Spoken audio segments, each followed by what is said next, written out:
Welcome to the Endless Honeymoon Podcast. You okay? That's how I say it now. Natasha, I noticed that you're wearing a fairy crown that our child made. Are you emotionally okay? I mean, what? I don't get it. Just because I'm wearing a crown. Well, because you're wearing a crown and because we watched the Amy Winehouse documentary last night and you started using heavy eyeliner and now you've got your hair done up very Winehouse-esque. And Oh, that's a good point. Yeah, no, I did get inspired with how thick her black eyeliner was. So I was kind of trying to do that she today. was definitely an inspirational figure, somebody to emulate for sure. Well, I mean, that documentary was very intense. And the things that I took away from it were don't let my daughter have whatever she wants. Because the mom was like, I could never say no to her. And she's like, Amy was so willful and she would always get her way. And I don't want to do that to our kid. It's so easy to do that. I don't think that our kid is going to drink herself to death. Right now, I'm not getting that indication. But it was a sad documentary, very harrowing. Very harrowing. Yes, very harrowing. It's called Amy. It's on HBO Max if you want to have a bummer of an evening. Very well done. Yeah. Natasha, any other docs to recommend before we get this freaking party started? I love the Linda Ronstadt documentary. We watched a Linda Ronstadt documentary, and she was quite a figure, although it's very difficult for me to watch a documentary about an artist whose music I don't enjoy. While I recognize that she was talented, Moshe. I just was like, this is corny. All of this music is corny. Okay, well, she's a great singer and artist. So, well, I hope she doesn't listen to the podcast. Linda, baby, you know I'm only playing, right? We have some written in questions that we always start our secret dumps with. And this one hits really close to home, actually. Our friend Rachel asks, how can you meet new friends together as a couple that have similar interests to you without forcing it? It's something we're struggling with, Rachel. We can't do it. At a certain age, you just can't do it. What are you supposed to chat up a dad at a preschool? well, Hey man, you look thick around the ankles. You wanna go surf sometime? I mean, I feel like ridiculous. I think that like my friends' parents are always like looking for like over 65 communities because I think they have like social circles and stuff. Oh, you're saying that the sweet spot. No, old people do that. They like have houses That's where what they I'm can saying. go like mingle. When you're young, you meet people because you're young and you're interested in expanding your life. When you're our age, it's literally impossible to make new friends. And when you get to be close to death, you will find on a shuffleboard court or around a gin rummy table, you'll finally find your people again. So I guess just hang in there. Well, we have a lot of friends, Moshe. You're kind of making us sound like losers. No. We've got a lot of friends. We have a lot of friends, but you want new friends with the activity that you like to do, which is it's surfing. just that we have relocated recently. And so we're spending half of our time in a new community. You're not allowed to know where, but it is connected to the new set that actually we're not showing right now. But it's connected to the fact that we're not always in our basement anymore. We're in a new place. I don't want to tell you what place that is, but I will say that the last couple of syllables are agua, and the first couple are knicker. So maybe I've said too much, but anyway, yeah, we're spending half of our time in Nicaragua. But that's not true. We aren't. But we are spending a lot of time in a new place, and it has been difficult to make new friends because it's like, what are you supposed to do? Go to a... Oh, right. Someone asked us this question. Well, I think that you definitely, one thing's for certain, you won't meet them online. Really? As friends? What about a meetup group? What about I'm a loser group? What about an incel group? Find like-minded losers. Here's an idea. Join AA. I'll tell you what. There's no better place to make new friends as a person without any than AA. Oh my God, I have the perfect solution. First, go to Al-Anon. Because like anyone can go to Al-Anon. I'm sure you know someone related to someone you're No, close no. to who is an alcoholic. And then you can be like, No. once you go to Al-Anon, then you can be like, oh yeah, I'll just go into the AA meetings. Oh, There's you're saying always like cool, like cute people in AA meetings. you can just go to an AA meeting. The problem with Al-Anon is the people that are there, they're there to get help with an issue. The people in AA, they're there to get help with an issue and also make a new circle of friends because they had to leave all their cirrhosis buddies behind. Right. So they're desperate. Those people are desperate. You go to an AA meeting. Al-Anon people have lives. You go to an AA meeting and you lie about your drinking. Listen, let's say you're a non-problem drinker. You go to AA and just say a few key phrases. You know, I broke into my kid's piggy bank for crack. You know, I woke up every morning, you know, with my side hurting, and the only thing that make it go away was more gin. Just little phrases like that. You know, watch Moshe, Clean and this is not Sober. good advice. Watch Leaving Las Vegas. Watch The Lost Weekend. Take some of those details, bring them to an AA meeting. You'll get found out eventually, but by that point, you'll be friends with everybody. Okay, this is not what you should do. You should just like go out more. I think just getting out of the house. I mean, we were trying to have a date night, but then the babysitter, this is a new thing that people can do. They're just like, just so you know, I'm not feeling that great. And you're like, stay home.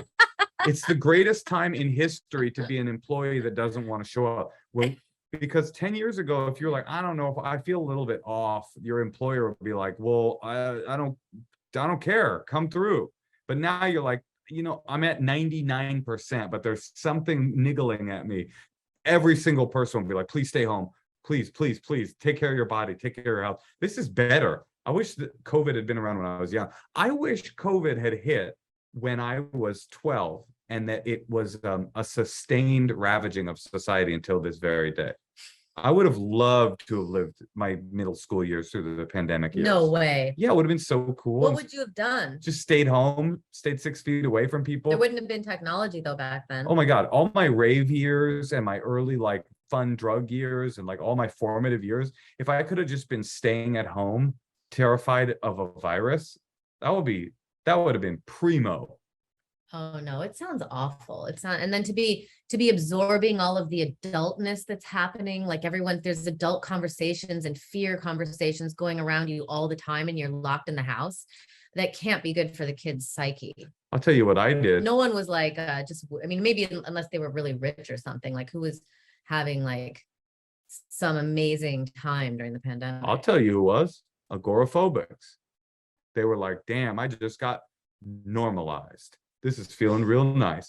I'll tell you what I did. I went onto r/surfing, the Reddit surfing subreddit, and I said, hey, I'm looking for some buddies to surf with. Nobody got back to me. I said I told Moshe he can't surf alone. In the broader Nicaragua area, I would love to find some buds. Well, you know what? It's difficult to make friends, but you got to get out there. I would say if you're socially active, go dancing, go get into a scene. You know, that's what I would say. But what, like hang out at bars? No, a scene, you know, like I would try to go to like the opening nights of things that you really like. You got to like get into a scene. Like a cool movie, but like go to the opening night thing. No, that doesn't make sense. $30 or something. You go to an opening night and what? You walk up to a stranger and say, hi, hey, I'm new in town and I'm lonely. Friend, or you go with it's a couple. You go with your couple and then you just go and enjoy it. This is what you need. You need to be in a scene so that you see the same faces again and again. That's the secret to making friends. Scene. You go to, okay, I'm in this vegan cooking class. I go to the house music events. I go to all of the goth events and do bloodletting. Like you have to find familiar faces, repetition, then you can make your move, right? It's difficult to make that first move and it gets harder as you get older. So if you're young, I would say just get out and to a place where you'll see the same people again and again. We're lucky because we're comedians. So our social life and our career is all kind of one thing. I would say 90% of my friends are comedians and the other 10% are people that I met in AA that I'm still friends with.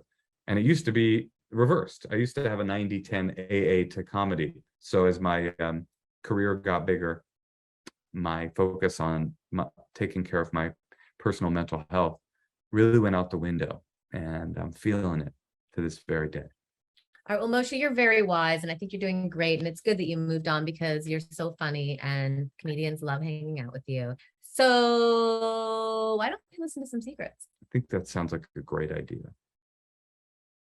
Hey guys, this is a secret that I have been holding on to for about 5 years. So I am the hiring and operations manager at a marketing firm, and a few years ago, I was hiring a handful of people because we were ready to expand our team. And one of the girls I interviewed was exceptional and we got along great. And she was so qualified. I could just really tell she was going to be a great part of our team. So at the end of that week, I sent her an email and congratulated her and let her know that she was ready to start on Monday. She accepted. So basically Monday rolls around, and when I walk into the office for our team meeting, I see the wrong girl in our break room. And by this point, everybody has already introduced themselves and told her how excited they are that they're going to be working with her. And I realized that I had mixed up the two names of the candidates and accidentally hired the wrong person. But at this point, I realized I had made a huge mistake and I was mortified. So I just kept it to myself. And this girl has been working with us for 5 years now. She's made a great asset to our team. So at the end of the day, no harm done, but I will absolutely never let her know that she was only hired because of a terrible email mistake. So anyway, love the pod. Thank you guys so much. Keep doing what you're doing. That's a classic. That's like a sitcom plot. Mhm. I'm loving that. I mean, you never know. It happened to me once. I think I told you. What? No, tell me. No, that I thought I was meeting this friend for dinner, and then I got there and it was somebody else. And then we sat through the dinner, but we had a really great conversation. Did you betray the fact that you weren't there to meet them? She could tell. What do you mean? What? Because when she saw me, I was like, oh, hey, how's it going? I just kept walking. How long did it take you to circle back around? I like had a bottle of wine, and then I was like, wait, they have the same name. So when you came back, what did she say? She was like, you didn't think that was me, did you? Or she goes, you thought you were having dinner with someone else. She goes, because I thought you called me out of the blue. Because she was kind of like an acquaintance. That is really funny. And then boom, there you go. And then I said, I think I tried to say for a few minutes, I was like, no, I knew. and then you just admitted it. And then we just ended up talking at the bar and we had a really fun time. That's some advice for the first advice asker about how to make new friends. Hope that somebody mistakes you for somebody else and accidentally invites you out. I've been feeling really self-conscious since we did that intro about how bad the advice we gave, because it really is a difficult thing. No, your advice was great about that being seen. I never thought of that. Well, I think that is true, but it's friend making is this intangible thing. Because the reason I thought about it again is because work is a good place to make friends. And this person started talking about work, and she was saying she could have been friends with this person. Making friends is this real intangible. And when I was young, I wanted to meet everybody. I didn't want to. I would go to a rave with my friends, and I would, at the beginning of the rave, I would arrive with them and I would say, bye guys. And I would go off by myself to go meet every new person I possibly could. And now I'm like, that's not what I want. I want quality people. I'm not excited about the notion of meeting a person. I want to meet a person that is worth meeting. And that can be really difficult. It takes a lot of work, and then the idea of going to some mutual interest group is so dorky. I can't even stand it, So yeah, I don't know what the advice is, but yeah, maybe it is. Definitely. I like my advice. I bet you do. Which I always say, which you always make fun of me, is to go get a stupid calendar thing they have that they leave at the coffee shop. See what's happening, see which things are in parks, see which things sound like they would be fun. And you have to just spend a little bit of money and go maybe with a friend and just start, but have it all be stuff that you think would be fun to do. But the issue is then you're at a one-off. and then you have to like approach a rando and say, hey, I'm a lonely person. Can we sometime? No, you just see if something organic happens. And if it doesn't, you still can like be there enjoying the thing that you wanted to do anyway. I know what needs to happen. We should start an app. It should be Tinder, but for friends. Mm. Oh, that sounds so pathetic. I I can't don't even. really like making new friends because the people who are my friends are like the funniest people in the world. So But not everybody has that luxury, Natasha. Some people are stranded having to talk to non-comedians. What a hell life that must be. I'm just saying, when you get used to talking to comedians, it's hard to talk to regular people. You know what somebody once said to me that I thought was great advice when I was moving to LA and I was having a lot of anxiety about moving it. She said, the only thing that you can't rush in life is old friends. And I thought that was really, so she was like almost cushioning me, you know, getting me to realize that when I got to LA, I wouldn't have old friends there. And that was going to be a difficult thing because old friends take time. And new friends is almost like a new attraction, you know, it's, you got to feel that spark. Do you know what, Natasha? What? It's been 10 years with you. I still feel that spark Of new friends? of friendship. Okay, let's hear another.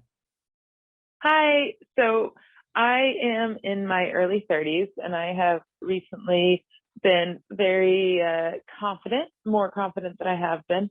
And my husband and I watched the show on Netflix about making a sex room.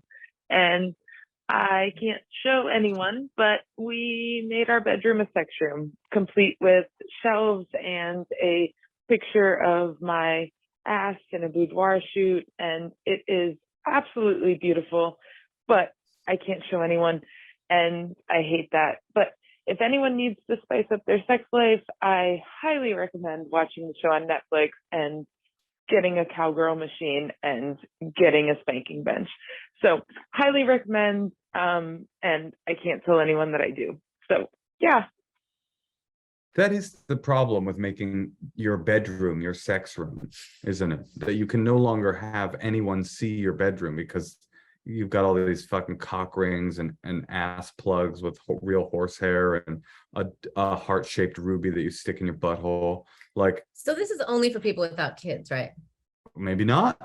Maybe not. That's what I'm saying. Now the kids can't come in the bedroom. I'll tell you the only thing I want in a sex room, a big mirror. That's the only thing I think is actually the only hardware I think is sexy. Like, would you want it on the ceiling? Ceiling, wall. I just want to be able to see what's going on. Oh, and it's you like totally watching hide that from the kid. It's like watching porn while being in it. It's the best. Let's get a mirrored ceiling. That would be so transparent. I mean, it would be by definition not transparent, but what I mean is if we have a mirrored ceiling and not just a big mirror on the wall, everybody that comes over will be like, oh, is there a fuck ceiling? You guys got a fuck ceiling? Oh, you guys got It's that obvious? Why else would you need a mirrored ceiling? That's what I'm saying. Put a big mirror and then you're like, oh, we like to use that to get dressed. But in fact, I like to use it to stare at dad ass. I see. Okay. I haven't seen the show How to Make a Sex Room on Netflix, but it's a makeover show about making a room to fuck in. I don't know that I would be turned on. Not much turns me on about shelves and leather. No, and you can't judge it before you even know what it is. I'll watch it. We'll watch it tonight. And then we watch one episode? We'll watch one episode tonight and see how horny we get. We'll get back to you, folks. Let's hear another secret. Hi, Natasha and Moshe. I'm kind of nervous actually leaving this secret. I guess it really feels like a secret to me. Well, I was listening to your podcast episode on the Netflix This Is a Joke series and your recording of that. And you guys were mentioning like the sex wet dreams that you've had before. And it reminded me of one that I had when I was in college, which was pretty weird for me. Where I had a sex dream about my Spanish teacher, who was a very sweet old lady in like her 70s. And it was just so weird. And then I had another one about a different professor I had in college, who was my dance teacher. And I didn't like her. I don't know what it was, but maybe about the fact like trying to get her to like me might have turned it into some sort of like sexual fantasy.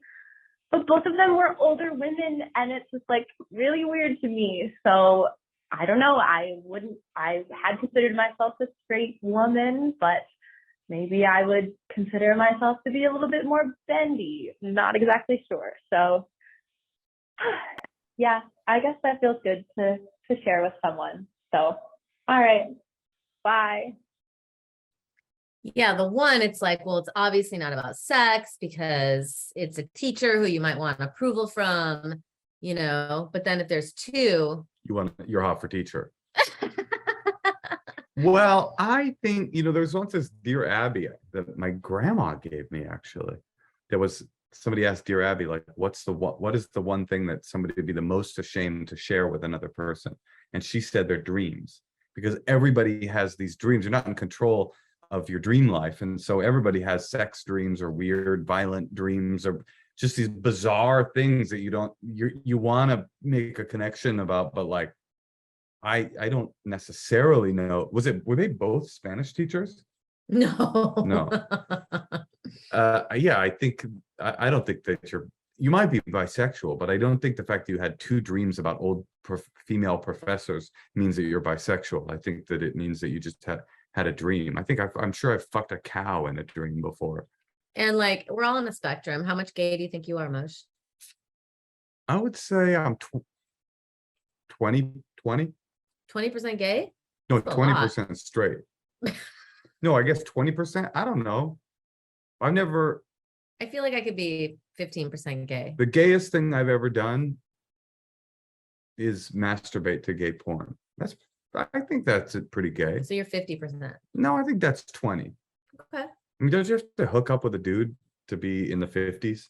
Probably. Or at least in the 40s? Yeah, you're right. Yeah. All right. Well, listen, it's been really great chatting with you all, and I hope you're enjoying our new merchandise. Please join our Patreon, and our dinner party is this coming Wednesday. We're very excited about it. Well, yeah, we're gonna have dinner with you folks. We're preparing the menu now. Moshe's going to be cooking and DJing, and what am I doing? I don't know what you're doing, honey. You're just gonna be eye candy. You're gonna be one of the Rockford peaches, my Rockford peach. And you know what? I love you more than any peach in the world. I love you too.